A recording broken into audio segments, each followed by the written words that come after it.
او کالذی مر علی قریۃ، اسی طرح اللہ تعالیٰ نے اس شخص کی مثال بیان کی ہے جو گزرا ایک بستی پر سے، وہی خاویۃ علی عروشہا، اور وہ گری پڑی تھی اپنی چھتوں پر.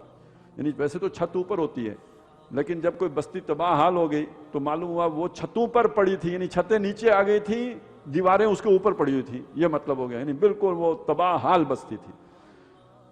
یہ کون سی بستی تھی؟ یہ یروشلم کی بستی ہے. جو شخصیت یہاں سے گزرے ہیں یہ حضرت عزیر علیہ السلام ہے. اور یہ تباہی کس نے پھیری تھی؟ یہ تباہی پھیری تھی بخت نصر نے. اب ذرا کنیکٹ کر لیجئے، وہ 1020 سے 916 تک دور ہے. کون سا؟ طالوت کا، حضرت داؤد علیہ السلام کا اور حضرت سلیمان علیہ السلام کا. یہ 96 برس ہیں. اس کے بعد حضرت سلیمان علیہ السلام کے 2 بیٹے تھے. سلطنت 2 حصوں میں منقسم ہو گئی، ایک شمالی ریاست، ایک جنوبی ریاست. اور وہ جو جنوبی ریاست تھی وہ بہت جلد جو ہے وہ جو اس کے ارد گرد قبائل آباد تھے انہوں نے اس کو نیست و نابود کر دیا. یہ جو دوسری ریاست تھی جس کے پاس بیت المقدس بھی تھا یہ باقی رہی. 587 قبل مسیح میں بخت نصر نے حملہ کر کے اس کی اینٹ سے اینٹ بجا دی اور ہیکل سلیمانی تباہ کر دیا. وہ جو سلیمان علیہ السلام نے مسجد بنائی تھی وہ بالکل ساری نیست و نابود کر دی. تورات گم ہو گئی، اس موقع پہ گم ہوئی ہے، پھر نہیں ملی ہے، آج تک پھر نہیں ملی. اس سے پہلے تک تورات بنی اسرائیل کے پاس موجود رہی ہے. یہ بخت نصر کے حملے کے بعد تورات غائب ہو گئی، پھر نہیں مل سکی. اور اس نے اس وقت یہ شہر تھا، 12 لاکھ کی آبادی تھی اس کی. 6 لاکھ بندہ قتل کیا اس نے اور 6 لاکھ کو غلام بنا کے عراق لے گیا. ایک بندہ اس نے اس شہر میں باقی نہیں چھوڑا. یہ ویرانی تھی جس ویرانی کو انہوں نے دیکھا. کس نے؟ حضرت عزیر علیہ السلام نے. تو او کالذی مر علی قریۃ وہی خاویۃ علی عروشہا، یا مثال اس شخص کی جو گزرا ایک بستی پر سے اور وہ گری ہوئی تھی اپنی چھتوں پر. قال انا یحیی ہذہ اللہ بعد موتہا، اس نے کہا اس کو اللہ کیسے زندہ کرے گا اس طرح تباہ ہونے کے بعد، اس بربادی کے بعد. اصل میں ان کو تو حکم ملا تھا کہ اپنی قوم کو جا کے جگاؤ، یہ بستی آباد کرنی ہے. تو وہ یہ تماشا یہ دیکھ کے تو وہ تو حیران ہو گئے کہ یہ کیسے آبادی ہوگی.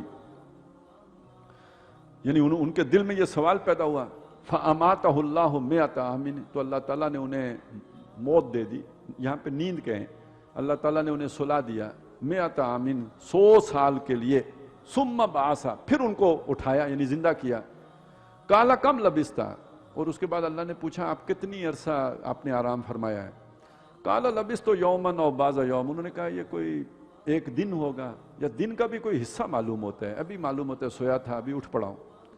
قَالَ بَلْ لَبِثْتَ 100 عَامٍ، اللہ نے فرمایا 100 سال آپ نے آرام کیا ہے، آپ سوئے رہے ہیں 100 سال. فَانظُرْ إِلَىٰ طَعَامِكَ وَشَرَابِكَ لَمْ يَتَسَنَّ، اپنے کھانے کو بھی دیکھو جو وہ ساتھ لے کے آئے ہوں گے، جو بھی روٹیاں وغیرہ ہوں گی، اور جو پینے کا سامان ہے اس کو بھی دیکھو، وہ بوسیدہ نہیں ہوا ہے، اس کے اوپر کوئی جو ہے نا اس وقت کا اثر نہیں ہوا ہے، وہ اسی طرح فریش ہے جیسے 100 سال پہلے فریش تھا، بالکل تر و تازہ.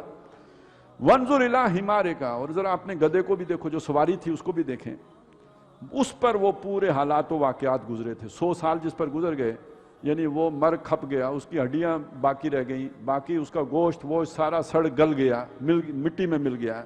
اس پر وہ پورے 100 سال بیتے تھے، لیکن کھانے پر نہیں بیتے تھے، کھانا جوں کا توں اسی طرح تر و تازہ.